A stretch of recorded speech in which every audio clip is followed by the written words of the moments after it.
विनेश फोगाटকে অযোগ্য ঘোষণা আইওসির। আইওএ president PT উষার সঙ্গে কথা মোদির। যাবতীয় তথ্য নিলেন প্রধানমন্ত্রী নরেন্দ্র মোদি। বিনেশের বিষয়ে কড়া প্রতিবাদ জানাতে বললেন প্রধানমন্ত্রী।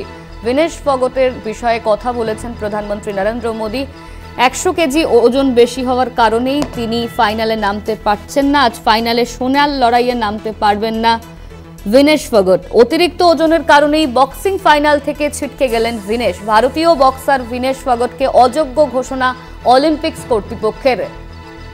100 কেজি ওজন হওয়ার কারণেই আজ ফাইনালে সোনার লড়াইয়ে নামতে পারবেন না विनेश फोगाट, এমনই ঘোষণা করা হয়েছে অলিম্পিক্স কমিটির পক্ষ থেকে। আর সেই নিয়েই অলিম্পিক্স কমিটির সঙ্গে কথা বলেছেন প্রধানমন্ত্রী নরেন্দ্র মোদি। কড়া প্রতিবাদ জানাতে বলেছেন তিনি।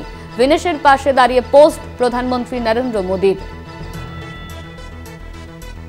विनेश फोगाटকে অযোগ্য ঘোষণা আইওসির। আইওএ প্রেসিডেন্টের সঙ্গে কথা বলেছেন নরেন্দ্র মোদি। যাবতীয় তথ্য নিলেন প্রধানমন্ত্রী নরেন্দ্র মোদি। विनेशের বিষয়ে কড়া প্রতিবাদ জানাতে বলেছেন প্রধানমন্ত্রী।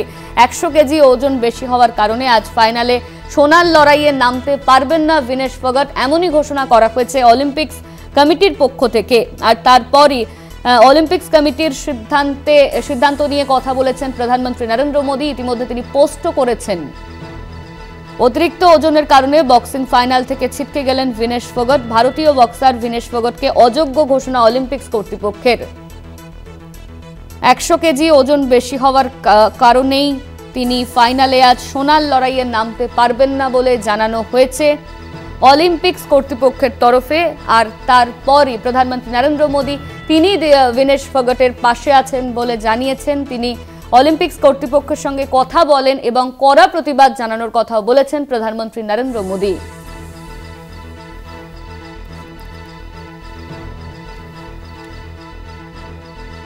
विनेश फोगाटকে অযোগ্য ঘোষণা আইওসির। আর তারপরই তাদের সঙ্গে কথা বলেছেন নরেন্দ্র মোদি। যাবতীয় তথ্য নিয়েছেন তিনি। পিটি উষার সঙ্গেও কথা বলেন তিনি। এই নিয়ে আমরা কথা বলবো। আমাদের সঙ্গে রয়েছেন আমাদের প্রতিনিধি জয়জ্যোতি ঘোষ। জয়জ্যোতি, विनेश फोगाटকে অযোগ্য ঘোষণা করেছে আইওসির প্রেসিডেন্ট পিটি উষার সঙ্গে। এরপরই নরেন্দ্র মোদি তিনি কথা বলেছেন এবং তিনি পোস্টও করেছেন। এই বিষয়ে কি আপডেট রয়েছে? একেবারে দেখো, আজকে যেটা হয়েছে সেটা একদম অভূতপূর্ব এবং নজিরবিহীন, এবং তারপর থেকে কিন্তু বহিঃপ্রকাশ আসছে সব দিক থেকে এবং একদম সর্বোচ্চ লেভেল থেকে কিন্তু আসছে। ভারতের প্রধানমন্ত্রী অলরেডি ক্ষোভ প্রকাশ করেছেন এবং আইওএ প্রেসিডেন্টের সঙ্গে কথা হয়েছে। তারা আবার পিটি উষার সঙ্গে কথা বলেছেন এবং এই বিষয়ে কি পদক্ষেপ নিতে চলেছে সেটা কিন্তু দেখার বিষয়। এবং এটা কোনোভাবেই কিন্তু কেউ মেনে নিতে পারছে না। যেখানে তিনি কোয়ালিফাই করে গিয়েছিলেন, সোনা এবং রূপোর মধ্যে একটা কনফার্ম ছিল, সেখানে ঠিক কয়েক ঘন্টা আগে তাকে ডিসকোয়ালিফাই করে দেওয়া, তাও 100 গ্রাম বেশি থাকার জন্য। এর মধ্যে অন্য কোনো কিছু আছে কিনা সেটাও কিন্তু খতিয়ে দেখা হবে। তবে আইওসি কাছে কিন্তু একটা বার্তা পরিষ্কার যাচ্ছে ভারতের একদম ভারত সরকারের তরফ থেকে, এবং এটার ডেভেলপমেন্ট কিন্তু এখানেই থামছে না, আরো নাটক কিন্তু বাকি রয়েছে। ধন্যবাদ তোমায় জয়জ্যোতি। আমাদের সঙ্গে ছিলেন আমাদের প্রতিনিধি জয়জ্যোতি ঘোষ।